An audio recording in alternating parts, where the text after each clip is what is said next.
Akkamittiin akka jijjiiramtu dursiitii itti yaadi malee hin yaadde hin dhiphatiin hin jijjiiramta, hin milkoota, hin guddatta. Kanaafuu namoota rakkina sodaatan yookaan immoo namoota rakkina arguu hin barbaanne faana hin jiraatin.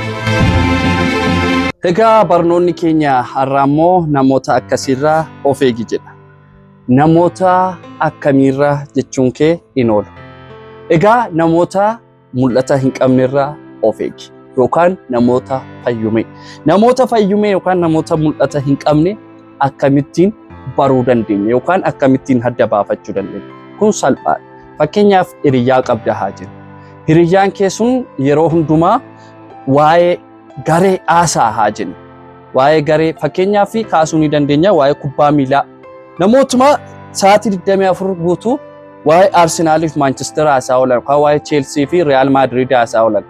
Namoonni akkasii kun jireenya isaanii dhiisanii jireenya gareedha kan isaan haasaa oolan. Ansaanii achi jira mul'ata namaa yookaan kaayyoo namaa isa namni galma geessifateeru sana wanticha haasaa oolu. Itti dabaluudhaan immoo hiriyyaan tokko dhufee hiriyyaa kee tokko kan si biratti hammeessaa oolu yookaan immoo namicha sana kan hamataa oolu.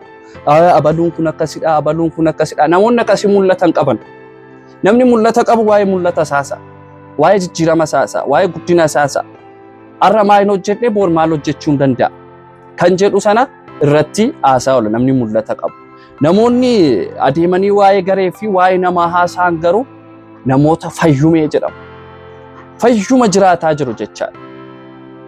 Ansaanii dhiisaniiru kan namaadha kan isaan jiraatan. Itti dabaluudhaan immoo namoota nama hamatan.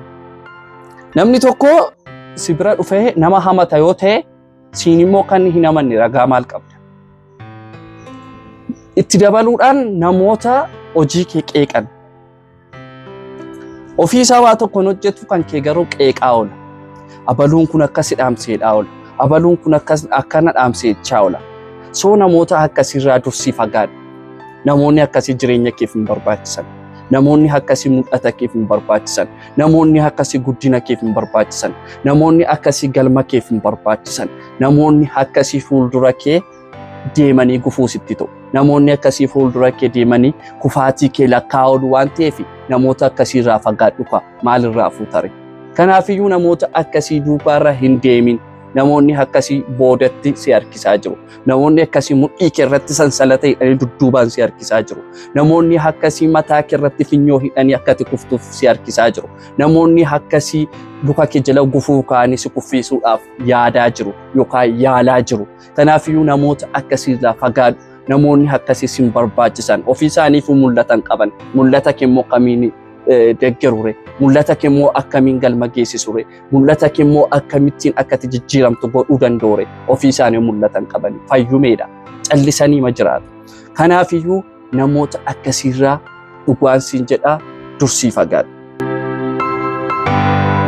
Egaa qabxiin inni lammaffaa immoo namoota rakkina jibbanirraa of fageessi yookaan namoota rakkina sodaatan. Namoonni akkasii chaalenjii arguu hin barbaadan. Namoonni akkasii yoo rakkoo wayii isaan qunname dafanii abdii kutu. Jijjiiramuu hin barbaadan, guddachuu hin barbaadan. Akkamiin rakkina sana keessaa baana kan jedhu sammuu isaaniitti hin dhufu. Abdii kutannaatu sammuu isaaniitti dursee dhufa waan ta'eef namoota akkasii faana hooluu hin filatin. Namoonni akkasii jijjiirama hin qaban. Namoonni akkasii milkaa'ina hin qaban. Yoo rakkooma xiqqoo ishee arganii wanta sana dhiisuudha kan isaan filatan. Utuu wanti kun nutti hafee jira. Utuu wanta kana hojjechuu baannee jira. Ammumayyuu kun agartee kufaatii fi nu saaxilaa jiraam. Kun kisaaraa guddaa keessa nu buusaa jiraam jira. Namoota akkasiirraatii dursiitii fagaadhu. Namoonni addunyaa keenya irratti chaalenjii yookaan rakkina hin argin dabarsan hin jiran. Namoonni rakkina cimaa fi chaalenjii cimaa keessa darban milkaa'ina guddaadha kan isaan gonfatan. Soo kanaafiyyuu namoota arra fiixee milkaa'inaarra jiran gaafa ilaallu dudduubeen isaanii yookaan dugda duuba isaanii kan isaan dabarsanii dhufanii rakkinadha. Garuu rakkina sana sodaatanii osoo hin taane rakkina sanaaf furmaata kennaniiti. Rakkina sana injifataniiti kan isaan dhufanii har'a milkaa'ina guddaarra kan isaan ga'anii dhufan. Soo kanaafiyyuu atis rakkina hin jibbin. Wanti tokko chaalenjii sitti ta'uu danda'a. wanti tokko jireenya kee keessatti rakkoo sitti uumuu danda'a. Rakkoo sanaaf furmaata barbaada. Rakkoo sanaafi akkamittiin akka jijjiiramtu dursiitii itti yaadi malee hin yaadde hin dhiphatiin hin jijjiiramta, hin milkoota, hin guddatta. Kanaafuu namoota rakkina sodaatan yookaan immoo namoota rakkina arguu hin barbaanne faana hin jiraatin dhugaan siin jedhaati.